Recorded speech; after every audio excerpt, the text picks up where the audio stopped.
Di bawah matahari yang memukul aspal, seorang lelaki bertubuh kurus tampak berjuang mendorong gerobak ayam panggang yang sudah nyaris roboh. Lelaki itu bernama Ardi Prasetyo, 28 tahun. Keringatnya menetes deras, bercampur dengan debu dan rasa putus asa yang sudah terlalu sering ia telan. Lonceng kecil pada gerobaknya berbunyi sumbang, menandai bahwa dagangannya masih banyak, tetapi pembelinya semakin sedikit. "Bang, besok-besok aja deh, aku lagi ngehemat," ujar seorang pelanggan lama sambil melambaikan tangan, memilih pergi tanpa menoleh lagi.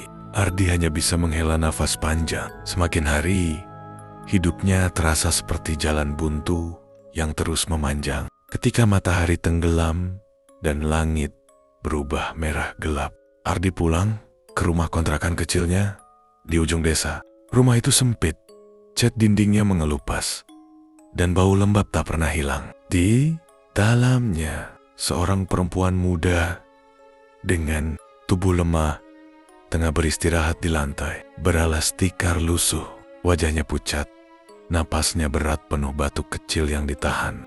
Itulah Sari Ayu, istri yang setia, mendampingi Ardi sejak awal. Kendati tubuhnya melemah, tatapan penuh cinta pada suaminya tak pernah luntur. "Mas, jualannya gimana?" "Lumayan." Ardi berbohong sambil memaksa tersenyum. Ia tak tega menambah beban pikiran istrinya, namun batinnya justru semakin hancur saat melihat obat-obatan Sari hampir habis. Malam semakin larut ketika tiba-tiba terdengar suara mobil berhenti di depan rumah. Lampunya menyinari dinding lusuh kontrakan itu. Pintu diketuk keras. Ardi membuka, dan seorang pria dengan jas mahal turun dari mobilnya yang mengkilap. Senyumnya lebar, penuh percaya diri, sesuatu yang sangat asing bagi Ardi. "Ardi, lama gak ketemu," sapanya sambil menepuk bahu. Ardi mengerjap, mencoba mengenali. "Jaya, kamu sekarang kerja apa?" Jaya hanya tertawa kecil. Gelagatnya misterius, seolah menyimpan rahasia besar. "Aku dulu persis sepertimu, miskin, ditendang hidup. Tapi sekarang kau lihat sendiri." Ardi hanya diam, menahan rasa iri yang tumbuh begitu cepat. Jaya mendekatkan wajahnya. Sinar matanya tajam, seperti sedang menilai ambisi di dalam diri Ardi. "Aku bisa bantu kamu kaya, cepat, dan mudah." Tapi ia menurunkan suaranya menjadi bisikan. "Kamu harus berani. Ada jalur pesugihan." Ardi menelan ludah. Kata itu seperti racun yang menggoda. "Pesugihan? Macam apa itu?" "Pesugihan setan blorong," ujar Jaya perlahan namun penuh tekanan. "Kalau kau siap, ikut aku. Besok malam." Jaya kembali ke mobilnya dan pergi, meninggalkan Ardi dengan kepala penuh pikiran gelap. Sementara di dalam rumah, Sari memanggil pelan, "Mas, kamu akan tetap jadi Ardi yang dulu kan?" Ardi yang baik. Ardi terdiam, matanya menatap meja kosong, tempat di mana makanan seharusnya ada, dan di lubuk hatinya yang terluka oleh kemiskinan, benih ambisi mulai tumbuh.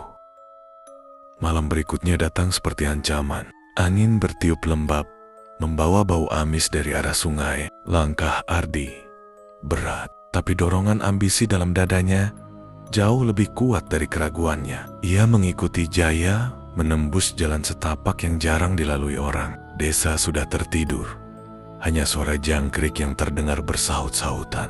Jaya berjalan di depan, membawa sebuah tas kecil berisi dupa, kain hitam, dan beberapa keping emas. Sementara Ardi hanya membawa rasa takut yang ia sembunyikan dalam-dalam. "Kita sudah dekat," ujar Jaya tanpa menoleh. Sungai itu akhirnya tampak, airnya hitam berkilau diterpa sinar bulan sabit. Pohon beringin di sekelilingnya menjulang seperti penjaga kuno yang menunggu persembahan. Jaya menggelar kain hitam di tepi sungai. Ia menancapkan dupa, menyalakannya satu persatu. Asap putih membentuk pola aneh di udara, seolah memiliki nyawa sendiri. "Ardi," suara Jaya terdengar berat. "Setelah ini, kau tidak boleh menyesal." Ardi tidak menjawab. Ia hanya menatap emosi emas itu. Ketika Jaya melemparkannya ke dalam sungai, bunyi plung terdengar jelas. Sebelum semuanya menjadi hening, sangat hening, hingga Ardi bisa mendengar detak jantungnya sendiri. Tiba-tiba air bergolak, gelembung-gelembung besar muncul ke permukaan. Ardi mundur satu langkah, tapi kakinya seakan tertancap tanah. Dari dalam sungai muncul kepulan uap berwarna hijau pekat. Bentuknya memanjang, melengkung, seperti tubuh ular raksasa. Sebuah kepala wanita perlahan menjulur keluar dari kegelapan air. Rambutnya panjang, tapi di sela-sela rambut itu terlihat sisik hitam berkilau emas. Matanya tajam, terlalu tajam untuk makhluk yang disebut manusia. Setan Blorong muncul megah dan mengerikan. "Siapa yang memanggilku?" Suaranya menggema langsung dalam pikiran, bukan lewat udara. Jaya menunduk hormat. Ardi gemetar tak terkendali. "Aku yang membawanya, Tuan Putri," kata Jaya. "Iya, ingin kesepakatan seperti aku." Mata Blorong menatap Ardi dalam-dalam. Tatapannya seperti pisau yang menelanjangi niat terdalam manusia. "Ardi, Prasetyo, keinginanmu besar. Aku bisa mewujudkannya. Uang, harta, semuanya milikmu." Ia tersenyum, senyum yang terlalu sempurna untuk dipercaya. Sebagai gantinya, hanya satu persyaratan, satu tumbal manusia. Setiap bulan. Ardi terperanjat, tenggorokannya kering. "Jika kau menyetujuinya, ambil emas ini dan ucapkan namaku." Segepok emas kini ada di depan kakinya, berkilau dalam gelap, memantulkan masa depan yang selama ini hanya ia impikan. Di balik suara air, Ardi teringat wajah Sari yang pucat dan obat-obatan yang hampir habis. Terbayang pula kios yang megah, rumah besar, mobil, kehidupan tanpa hinaan. Dan akhirnya tangan Ardi terulur. "Aku setuju." Blorong tersenyum lebih lebar. Air membentuk pusaran seolah merayakan keputusan tersebut. Saat itu Ardi tidak tahu bahwa ia baru saja menjual hatinya kepada iblis. Ketika Dimas pulang, dalam kondisi linglung, jejak lumpur di celana, dan bajunya masih menyimpan aroma hutan yang lembab. Seolah setan Blorong sendiri mengikutinya hingga ke jalan desa. Dimas baru saja menandatangani sebuah perjanjian yang tak terlihat dengan mata. Manusia, perjanjian yang rasanya lebih berat dari beban hidup yang ia bawa selama ini. Namun, sebelum ia jauh meninggalkan bibir sungai, suara melata terdengar dari balik kegelapan. "Perjanjian belum selesai." Bisikan itu merayap masuk ke telinganya. Dimas menoleh cepat. Dari belokong, seekor ular besar dengan sisik berkilau hijau keemasan mengejarnya. Mata ular itu menyala, bening, dan penuh amarah. Dimas panik. "Jangan dekati aku!" teriaknya. Ular itu menegakkan leher, tampal seperti penjaga kerajaan. "Tanda kesetiaanmu belum diberikan. Tanpa itu, kekayaan hanyalah fata morgana." Dimas terdiam. Ia tak mengerti. "Apa maksudmu?" "Aku sudah berbicara dengan ratu. Aku sudah diterima." Ular itu menyeringai. Ia menyeringai seperti manusia. "Kau harus membawa satu benda berharga untuk penyerahan awal. Sesuatu yang menjadi bagian terpenting dalam hidupmu." Dimas mengerutkan alis. "Jika aku memiliki sesuatu yang berharga, aku tak akan melakukan semua ini." Ular itu melata maju, hingga wajah bersisiknya hanya sejengkal dari dada Dimas. "Ada. Dan kau tahu apa itu?" "Keluargamu." Jantung Dimas serasa berhenti berdetak. "Tidak. Aku tidak akan menyerahkan mereka," serunya mundur beberapa langkah. Ular itu melingkar dan menegakkan tubuhnya lebih tinggi. Jika bukan nyawa, berikan kenangan, sesuatu yang mengikat kalian. Mata Dimas berkaca-kaca. Dalam pikirannya muncul bayangan seseorang, ibunya. Satu-satunya yang masih percaya padanya, kalung itu. Bisikan ular terdengar seperti perintah. Kalung emas, peninggalan ayahnya satu-satunya, warisan keluarga yang tersisa. Benda itu selalu dikalungkan ibunya ketika tidur, sebagai bentuk rasa rindu pada suami yang telah pergi. Ular itu mendekat, lebih rapat. Ambil kalung itu sebelum matahari pertama terbit. Jika kau ingkar, perjanjian akan berubah menjadi kutukan. Dimas terdiam, nafasnya tersengal. Badai ketakutan dan keserakahan berperang dalam batinnya. Ia memejamkan mata. Hanya satu kalimat yang terngiang menjeris hati. Maafkan aku, Bu. Dimas berlari pulang menuju rumah, menuju ibunya, menuju awal kehancuran. Ardi berdiri di depan pintu rumahnya, nafaskannya masih tersengal. Setelah berlari dari hutan, dalam pikirannya hanya ada satu misi, mengambil kalung milik ibunya, kalung peninggalan ayahnya yang sudah meninggal beberapa tahun lalu.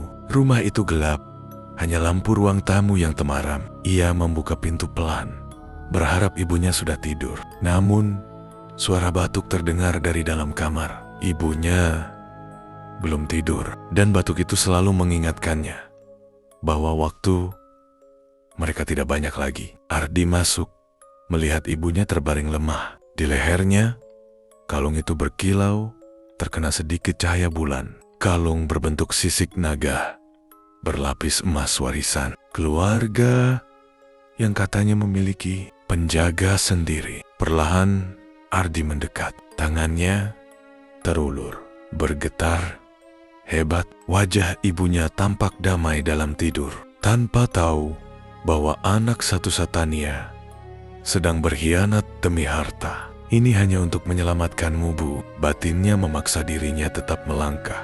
Begitu jemarinya menyentuh kalung itu, ibunya terbangun. Ardi, suara lemah itu menghentikan detaknya. Ardi terpaku. Tangan mereka soma-soma memegang kalung yang sama. Aku cuma ingin membersihkannya, Bu. Katanya tergagap, matanya menghindar. Ibunya menatap dalam, seperti melihat lebih jauh daripada cahaya lampu. Kalung ini, jaga baik-baik. Bapakmu memberikan nyawanya untuk mempertahankannya dari orang jahat. Ardi merasa dunia meremas dadanya. Ia tahu siapa orang jahat itu sekarang, tapi ia sudah terlalu jauh. Ibunya akhirnya tertidur kembali. Air mata Ardi jatuh saat ia melepas kalung itu perlahan dan memasukkannya ke dalam kantong. Kalung itu terasa hangat, seolah bernyawa, seolah tahu ia berpindah tangan. Di luar ramah, angin mendadak berputar kencang. Langit gelap seperti ada sesuatu yang mengawasi. Dari kayuhan, ular raksasa itu muncul, merayap mendekat dengan tatapan puas. Kesetiaanmu tercatat. Mulai malam ini, darahmu bukan lagi milikmu sendiri. Ardi menelan keras. Ia merasakan sesuatu mengalir dalam tubuhnya, dingin seperti racun bergerak di bawah kulitnya. Dan saat itu pula, dari arah belakang rumah, terdengar ayam berkokok keras. Padahal malam belum usai. Ular itu menyeringai, tumbal pertama akan datang lebih cepat dari yang kau kira. Ardi menatapnya dengan horor yang belum pernah ia rasakan sebelumnya. Ia telah membuka pintu neraka, dan kini ia tak bisa menutupnya lagi. Sejak malam itu, Ardi tidak bisa tidur. Kalung pusaka yang kini berada dalam genggamannya berdenyut pelan. Seolah punya detak jantung sendiri, ia menyimpannya di dalam laci. Namun, setiap kali ia menarik napas, seakan terdengar bisikan samar dari dalamnya. Tumbal, tumbal. Ardi menutup telinganya. Tapi suara itu seperti berasal dari dalam kepala. Pagi datang namun bukan pagi seperti biasanya. Langit tampak lebih kelabu. Ayam-ayam di kandang belakang rumah berkokok aneh. Seperti sedang memanggil sesuatu yang tak kasat mata. Sari, yang belum mengetahui apapun, masih tertidur lemah di kamar. Ibunya menyiapkan sarapan seadanya. Bubur encer dan teh tawar. "Mas, kamu jualan hari ini?" tanya Sari pelan. "Arji." Terjauh. Untuk pertama kalinya, ia tidak tahu harus menjawab apa. Tanggung jawab sebagai suami dan anak terasa hancur digerus godaan yang kini melekat dalam jiwanya. Saat ia keluar menuju gerobak, tiba-tiba suara keras terdengar. Kerek, suara bantingan dari arah kandang. Ardi berlari. Ketika ia tiba, pintu kandang menganga sendiri. Ayam-ayamnya gelisah, mengepakkan sayap seperti dikejar maut. Di tengah kandang, seekor ayam hitam berdiri tegak. Bulunya gelap pekat, mengilap seperti logam, dan matanya merah menyala. Ardi bergidik. Ia yakin ayam itu tidak pernah ada sebelumnya. Ayam itu mendekat perlahan, lalu tiba-tiba, cekrek.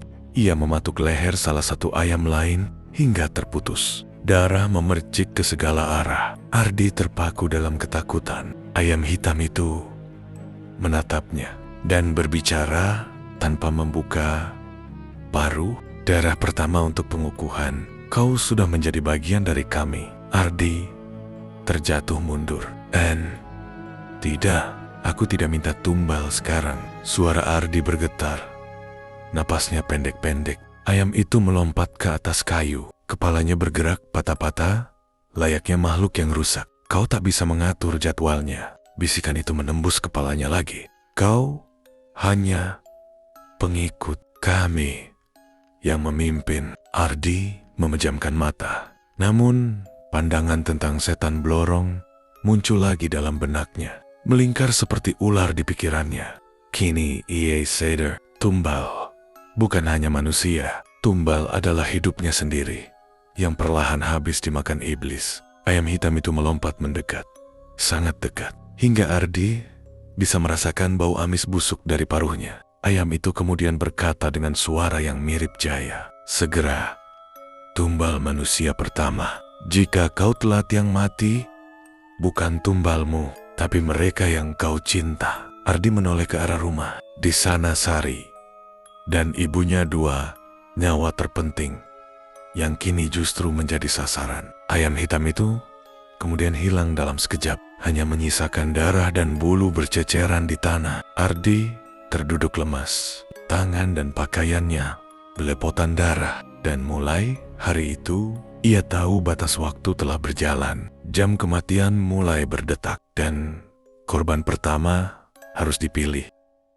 Setelah kejadian ayam mati dan tatapan aneh ayam hitam itu, Arga terus merasa ada yang mengikuti. Bahkan ketika ia hanya sedang bernafas, tengkuknya selalu terasa dingin. Ibunya menyuruh Arga tidur lebih awal. "Besok kita ke pasar beli ayam baru," katanya. Namun Arga menggeleng. Ia tak ingin ada ayam lain mati lagi. Ia masuk kamar, tapi tubuhnya gelisah. Pikirannya kembali pada ayam hitam bermata merah itu. Tepat saat jam dinding berdentang pukul 0, Arga terbangun karena mendengar suara seperti kaki ayam menggaruk tembok kamarnya.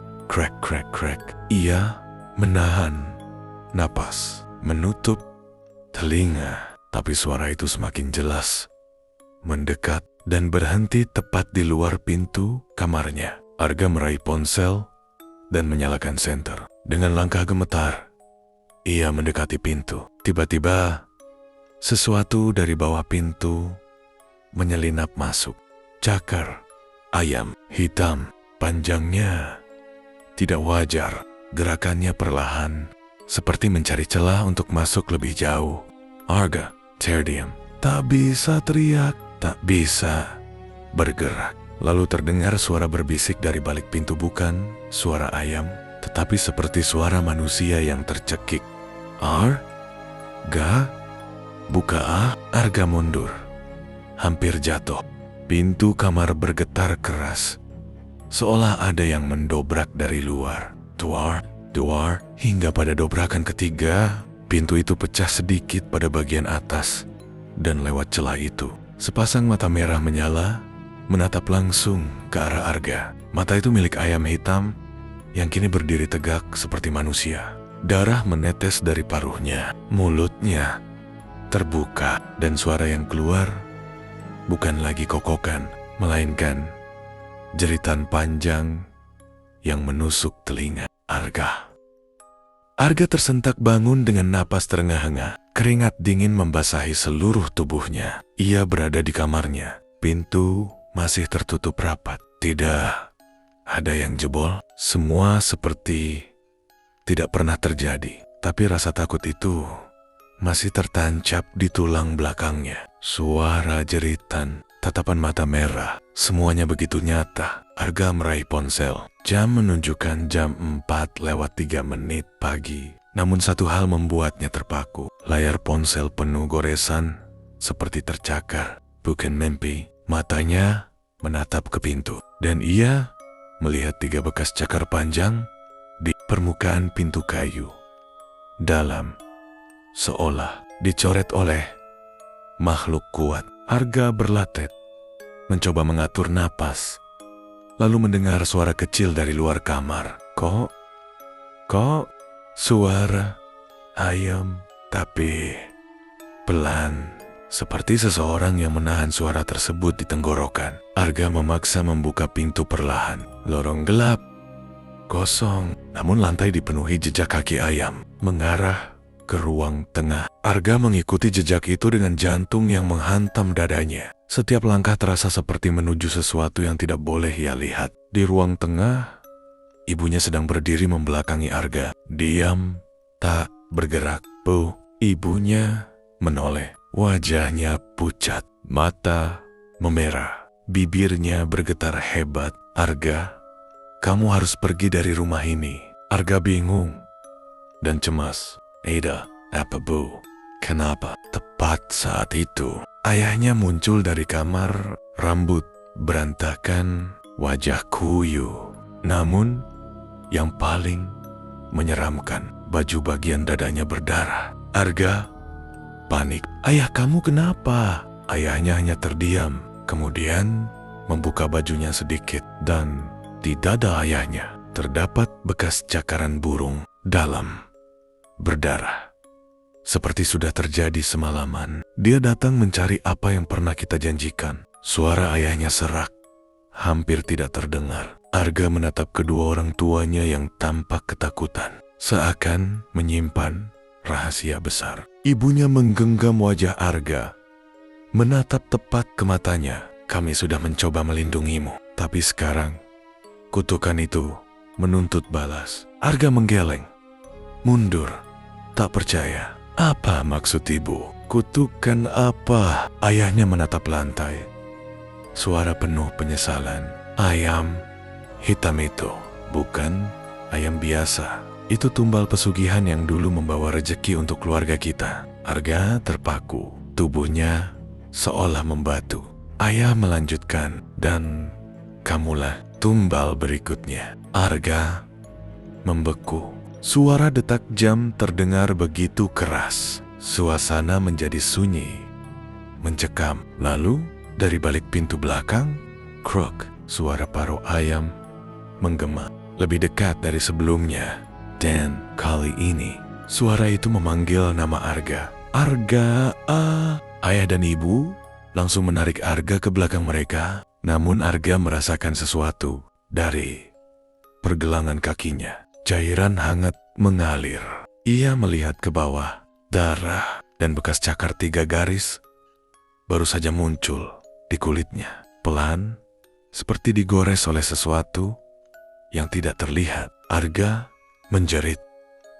Ardi duduk di ruang tengah dengan tubuh gemetar. Di kedua sisi berdirilah ayah dan ibunya.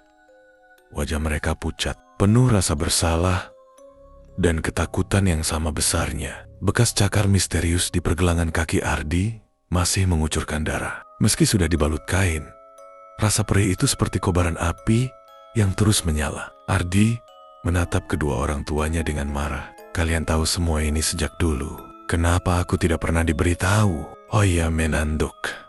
Suara serak dan berat. Kami pikir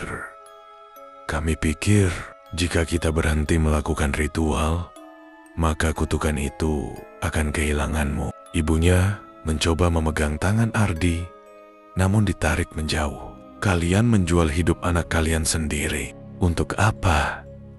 Untuk apa? Uang, harta. Kini giliran ibunya yang menangis pecah. Waktu itu kondisi keluarga kita sangat miskin. Bapakmu hampir kehilangan pekerjaan. Aku sakit parah. Dan kamu masih bayi, Ardi. Ayah memejamkan mata, menahan lumpuhnya rasa bersalah. Kami terjebak dan tumbal itu harus dari darah keluarga sendiri. Ardi terpaku. Jadi sejak ia lahir, nasibnya sudah dituliskan untuk menjadi makanan iblis. Ayam hitam, penjaga pesugihan, kini menagih. Dan yang paling mengerikan bukanlah kutukannya, melainkan aturan tumbal yang baru ibunya ungkapkan dengan suara gemetar. Jika tumbal utama menolak, maka tumbal pengganti harus dipilih dari orang terdekatnya. Ardi langsung menoleh ke kamar belakang. Di sana, Sari, istrinya, sedang tidur tanpa mengetahui apapun. Jantung Ardi hampir berhenti. Tidak, Sari tidak boleh menjadi korban. Ayah menambahkan, ada satu cara agar kau bisa lepas. Kau harus memilih seseorang di luar keluarga untuk dijadikan tumbal pertama. Ardi membeku. Ia merasa seolah neraka membuka mulutnya tepat di bawah kakinya. Harus memilih seseorang mati agar keluarganya tetap hidup. Ayam hitam itu pasti sudah memulai hitung mundurnya. Ia ingat kalimat terakhirnya di kandang. Jika kau telat, yang mati bukan tumbalmu, tapi mereka yang kau cinta. Ardi menelan ludah. Wajah-wajah muncul di kepalanya. Teman kerja, tetangga, pedagang lain di pasar. Siapa yang pantas dikorbankan? Tidak ada. Semuanya punya keluarga, punya masa depan. Namun, mendadak ia teringat Jaya, orang yang mengantarnya ke dunia pesugihan ini. Kalau bukan karena dia, semua ini tidak akan terjadi. Nama itu mulai tertulis jelas dalam pikirannya. Ayah memperhatikan perubahan aura di wajah Ardi dan bertanya pelan, Ardi, siapa yang kau pikirkan? Ardi berdiri perlahan. Tatapan matanya berubah dingin. Aku tahu siapa yang akan membayar semua ini. Bayangan hitam besar melintas di luar jendela, dan suara kokokan aneh terdengar memecah malam. Kak, kak, kak. Namun terdengar seperti tawa puas. Ayam hitam tahu Ardi telah memilih. Hari berganti, namun beban di dada Ardi semakin menyesakkan. Ia memandangi istrinya, Sari, yang terbaring lemah. Nafas perempuan itu pendek dan tersengal. Penyakitnya semakin parah, seolah kutukan itu menggerogoti tubuhnya lebih cepat. Sejak Ardi mengambil kalung pusaka, ibunya memasukkan obat ke mulut Sari sambil menahan tangis, sementara ayah berdiri menatap keluar jendela, gelisah, menunggu sesuatu.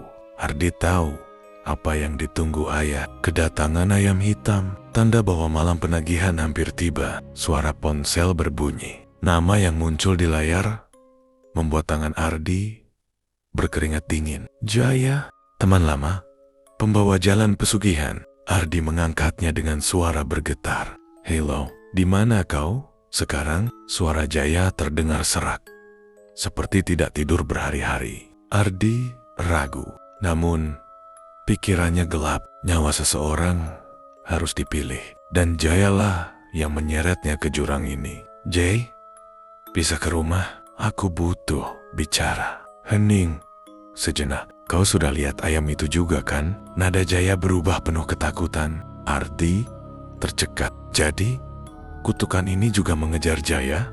Ayam itu menghantam pintu rumahku tiap malam. Lanjut Jaya. Aku tak bisa tidur. Aku rasa aku yang akan jadi tumbal berikutnya. Ardi memejamkan mata. Ada rasa iba, namun juga rasa dendam. Datanglah Jay. Aku tahu cara menghentikannya. Jawaban. Jaya terdengar seperti seseorang yang akhirnya menemukan jalan keselamatan. Aku segera ke sana. Tunggu. Telepon terputus. Sore menjelang, langit memerah kehitaman, pertanda buruk yang seolah hanya Ardi dan keluarganya yang mengerti. Ayam hitam itu muncul di atap rumah. Matanya menatap langsung ke Ardi. Pelan. Lalu, terdengar suara berseru di dalam kepala Ardi. Bawa dia ke belakang kandang. Saat malam turun, darahnya jadi milik kami. Ardi menopang tubuhnya pada dinding. Nafasnya memburu. Ia pernah berjanji melindungi keluarga. Kini, ia akan melakukannya dengan mengorbankan orang lain. Ketukan. Pintu Ardi membuka. Jaya berdiri di sana, wajah pucat, mata cekung, tubuh gemetar. Ayam itu ikut aku. Dia mengikutiku sampai sini. Ardi tersenyum samar, namun dalam tatapannya ada kegelapan yang menyala. Masuk. Semuanya akan selesai malam ini. Jaya melangkah masuk tanpa curiga sedikit pun. Ardi hanya menatapnya pergi ke ruang tengah. Dan saat itu pula, angin malam berhembus masuk melewati pintu, membawa bisikan yang hanya Ardi yang bisa dengar. Tumbal pertama sudah datang. Ardi menutup pintu perlahan dengan perasaan yang hancur dan dosa pertama yang akan segera ia lakukan.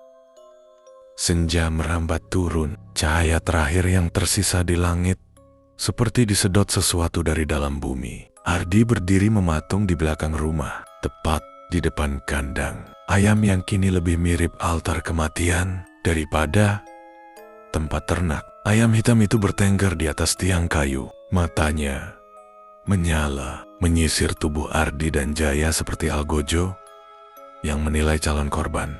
Jaya melangkah keluar dengan langkah limbung. Ia memegang dadanya. Napasnya berat. Ardi, apa ini? Kenapa kau mengajakku ke belakang? Ardi tak menjawab. Tangannya mengepal keras. Batin dan moralnya berperang dahsyat. Ayam hitam itu membuka paruh pelan. Mulai ritualnya. Pewaris. Suara itu menyelinap langsung ke dalam kepala Ardi. Ayah dan ibu mengintip dari balik pintu dapur. Wajah mereka pucat seperti mayat.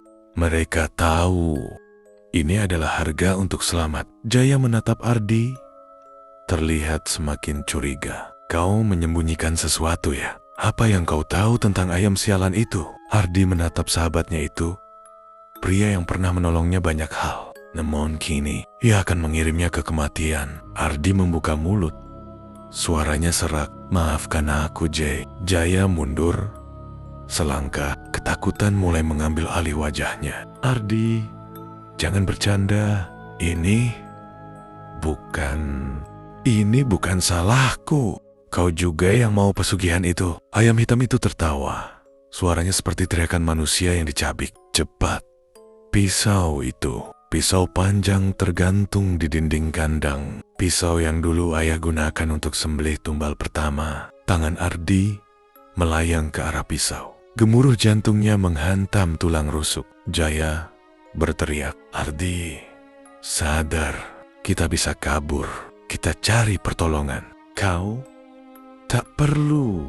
Namun ayam hitam melompat ke tanah. Tubuhnya membesar, berubah seperti siluet manusia berparuh. Ia meludah ke tanah sebuah gulungan kertas perjanjian darah. Nama Ardi tertera jelas. Di bawahnya terbuka ruang kosong. Nama tumbal pertama. Ayam itu mendesis. Tuliskan. Atau kami ambil istrimu malam ini. Dada Ardi terasa runtuh. Ia menoleh ke rumah membayangkan Sari. Napasnya yang lemah. Kehidupannya yang bergantung pada Ardi. Jaya berlutut, menangis. Untuk pertama kali, Ia terlihat seperti anak kecil yang ketakutan. "Ardi, aku mohon." Ardi gemetar keras. Air mata jatuh. Tak dapat ia tahan. Ia tahu apa yang akan ia lakukan, dan itu akan mengubahnya selamanya. Dengan tangan bergetar, Ardi mengambil gulungan perjanjian darah. Ia mengambil tandanya. Pisau itu menyayat jari Ardi sendiri. Darahnya menetes merah pekat. Napas Jaya tertahan. Suara yang keluar hanya bisikan memelas. "Teman, kita kan teman." Setetes darah jatuh tepat pada ruang kosong di kertas itu. Ardi menulis, "Jaya." Gulungan itu terbakar sendiri. Api hijau menyala tanpa suara. Ayam hitam menjerit puas. Ardi jatuh berlutut. Terdengar seperti dunia sedang memaki keputusannya. Dan Jaya, ia menatap Ardi dengan wajah yang tak akan pernah Ardi lupakan. Pandangan pengkhianatan paling menyakitkan di dunia. Tubuh Jaya tiba-tiba terangkat, dicengkeram sesuatu yang tak terlihat, dan kegelapan mulai menelan kakinya. Ardi menutup telinganya, namun teriakan Jaya tetap menembus jiwanya. "Ardi, malam itu tumbal pertama diambil." Dan Ardi resmi menjadi alat pesugihan. Suara Jaya yang menjerit dalam kegelapan masih menggema di kepala Ardi. Tangannya gemetar tak terkendali. Tubuhnya bersandar pada tanah basah. Nafasnya tak karuan. Ardi menatap tangannya sendiri, tangan yang telah menghilangkan sahabatnya. Ayam hitam itu kini kembali ke bentuk semula. Seekor ayam yang tampak biasa, namun tatapannya menyiratkan kemenangan penuh.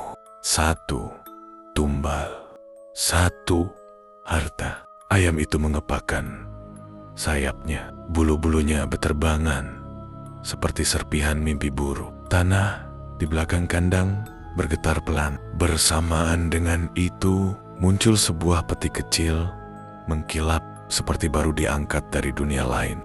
Ardi membeku.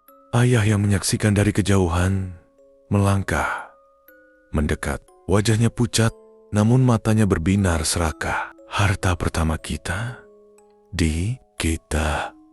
Selamat." Ardi merasakan muak. "Selamat? Selamat? Siapa yang selamat?" Jaya sudah tidak ada. Namun ibunya keluar dengan wajah penuh air mata. "Sari harus segera dioperasi. Ini jalan satu-satunya." Ardi hampir lemas mendengarnya. Sari, satu-satunya alasan ia bertahan hidup. Jika ia menolak, Sari akan mati. Jika ia meneruskan, Ardi akan kehilangan dirinya sendiri. Ayam itu berjalan pelan. Setiap langkahnya terdengar seperti detak jam yang menghitung waktu kematian. "Buka, pewaris." Ardi menelan ludah berat. Tangannya meraih peti itu perlahan. Ketika tutupnya terbuka, cahaya kekuningan memancar menyilaukan mata. Di dalamnya, kepingan emas, uang tunai, dan perhiasan berserakan seolah mengejek logika dunia nyata. Ardi tidak bisa menahan tubuhnya yang bergetar. "Jaya mati?" Hanya demi ini, ayam hitam menatap lurus ke matanya. "Itu baru permulaan. Kau sudah terikat. Tak ada jalan kembali." Ardi mundur, terjatuh. Ayahnya memegang bahunya kuat-kuat. "Kau lakukan demi istrimu, Di. Jangan sia-siakan pengorbanan itu." Ibunya menangis memeluknya. "Kita tahu kau baik. Tuhan pasti mengerti." Ardi menepis pelukan itu. Tuhan? Di mana Tuhan tadi?" Ketika Jaya diseret ke neraka, bayangan wajah Jaya muncul dalam pikirannya. Teriakannya, matanya, kekagetan yang berubah menjadi teror. Ardi menatap tangan bercak darahnya. "Ini bukan aku." Namun ayam itu mendekat. Paruhnya hampir menyentuh telinga Ardi. "Sebentar lagi, istrimu akan sembuh. Kau akan kaya. Semua akan baik-baik saja. Asal kau berikan 1 tumbal lagi." Ardi terpaku. 1 lagi. Siapa? Ayam itu tersenyum. Sebuah senyum yang tak mungkin dimiliki hewan. Orang yang paling dekat berikutnya. Ardi merasakan tubuhnya seperti dibekap angin neraka. Harta di dalam peti berbunyi seperti tawa iblis. Dan untuk pertama kalinya, Ardi sadar ia telah masuk ke dalam permainan tanpa pemenang. Ia menatap langit malam, berharap terbangun dari mimpi buruk. Namun dinginnya angin justru menyambutnya dengan kenyataan. Jaya sudah mati, dan Tumbai selanjutnya harus dipilih.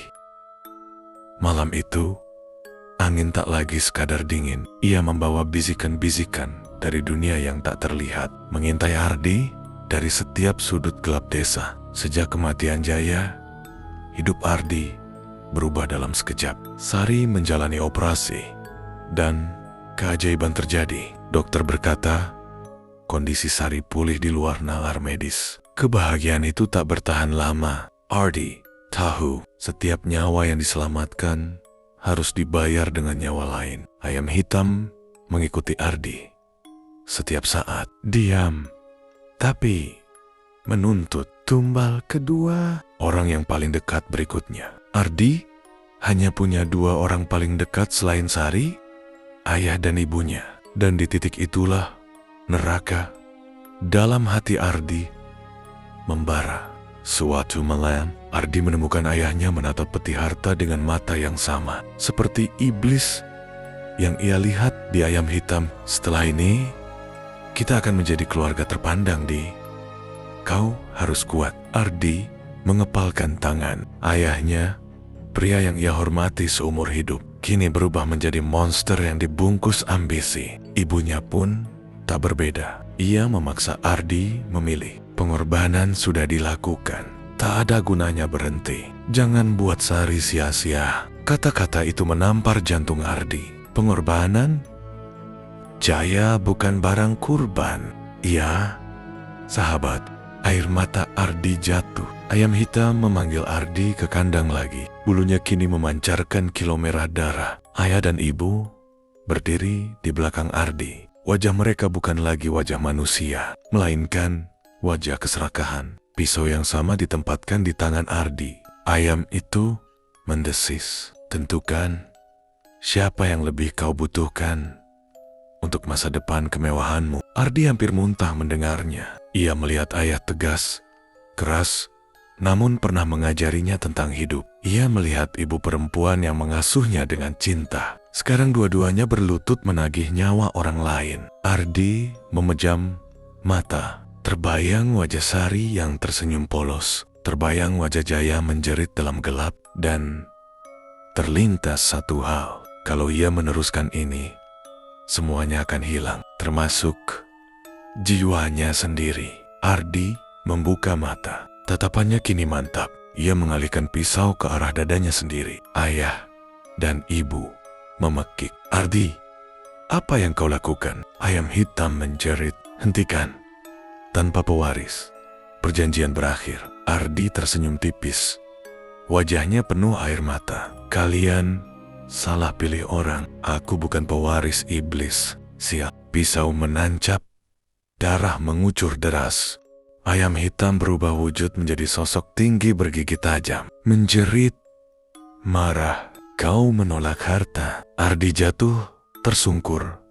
Namun masih menantang. Harta kalian tidak lebih berharga dari hidup sahabatku. Tubuh Ardi melemah. Ayam itu mencakar udara. Namun seperti ada dinding tak terlihat yang memaksanya kembali ke dimensi asal. Cahaya terang menyelimuti tempat itu. Perjanjian terputus. Ayah dan ibu terduduk. Harta dalam peti berubah menjadi abu hitam sebelum napas Ardi benar-benar habis. Ia melihat siluet Jaya berdiri di sampingnya, tersenyum tanpa luka. Terima kasih, Timan. Dengan senyum lega, Ardi menutup mata untuk terakhir kalinya.